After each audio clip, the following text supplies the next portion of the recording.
Chapitre 4. Et Moïse répondit et dit, mais voici, ils ne me croiront point, et ils n'obéiront point à ma voix, car ils diront, l'Éternel ne t'est point apparu. Et l'Éternel lui dit, qu'as-tu à la main? Il répondit, une verge.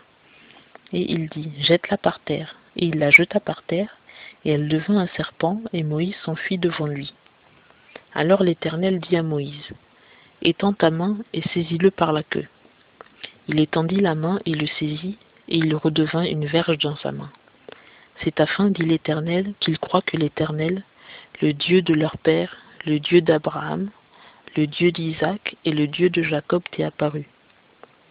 L'Éternel lui dit encore, mets ta main dans ton sein.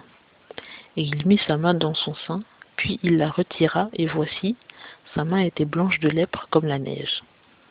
Puis Dieu dit, remets ta main dans ton sein. Et il remit sa main dans son sein, puis il la retira de son sein, et voici, elle était redevenue comme son autre chair. Et il arrivera, s'ils ne te croient point et n'obéissent point à la voix du premier signe, qu'ils croiront à la voix du signe suivant. Et s'ils ne croient pas même à ces deux signes et n'obéissent pas à ta voix, tu prendras de l'eau du fleuve et la répandras sur la terre, et l'eau que tu auras prise du fleuve deviendra du sang sur la terre. Et Moïse dit à l'Éternel, ah, Seigneur, je ne suis point un homme qui ait la parole aisée, ni d'hier, ni d'avant-hier, ni depuis que tu parles à ton serviteur, car j'ai la bouche et la langue pesantes. Et l'Éternel lui dit, qui a fait la bouche de l'homme? Ou qui rend muet, ou sourd, ou voyant, ou aveugle? N'est-ce pas moi l'Éternel? Maintenant donc va, et je serai avec ta bouche, et je t'enseignerai ce que tu devras dire. Et Moïse répondit, ah Seigneur, envoie qui tu voudras envoyer. Et la colère de l'Éternel s'embrasa contre Moïse, et il dit, Aaron le Lévite, n'est-il pas ton frère? Je sais qu'il parlera très bien. Et même le voici qui sort à ta rencontre. Et quand il te verra, il se réjouira dans son cœur. Tu lui parleras donc, et tu mettras des paroles dans sa bouche. Et je serai avec ta bouche et avec la sienne. Et je vous enseignerai ce que vous devrez dire. C'est lui qui parlera pour toi au peuple. Il sera ta bouche, et tu lui seras Dieu. Et tu prendras dans ta main cette verge par laquelle tu feras les signes.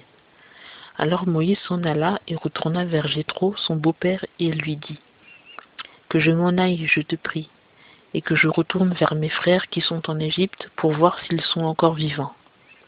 Et Jéthro dit à Moïse, va en paix. Or, l'Éternel dit à Moïse en Madian, va, retourne en Égypte, car tous ceux qui en voulaient à ta vie sont morts. Alors Moïse prit sa femme et ses fils, les fit monter sur un âne, et retourna au pays d'Égypte. Et Moïse prit la verge de Dieu dans sa main. Et l'Éternel dit à Moïse, en t'en allant pour retourner en Égypte, considère tous les miracles que j'ai mis dans ta main, et tu les feras devant Pharaon.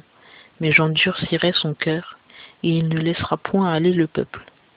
Et tu diras à Pharaon, ainsi a dit l'Éternel, Israël est mon fils, mon premier-né.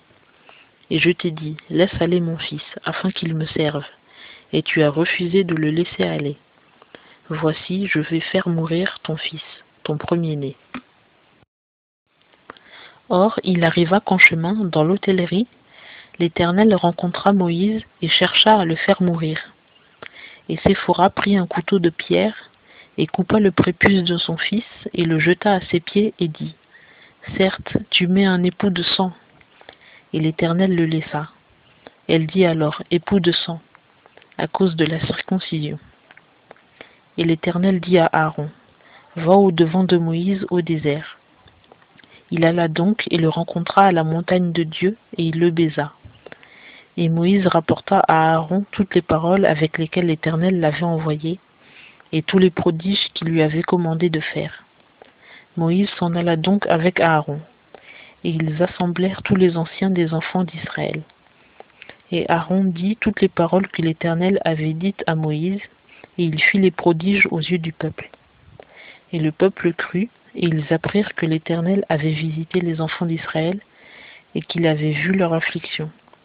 Et ils s'inclinèrent et adorèrent.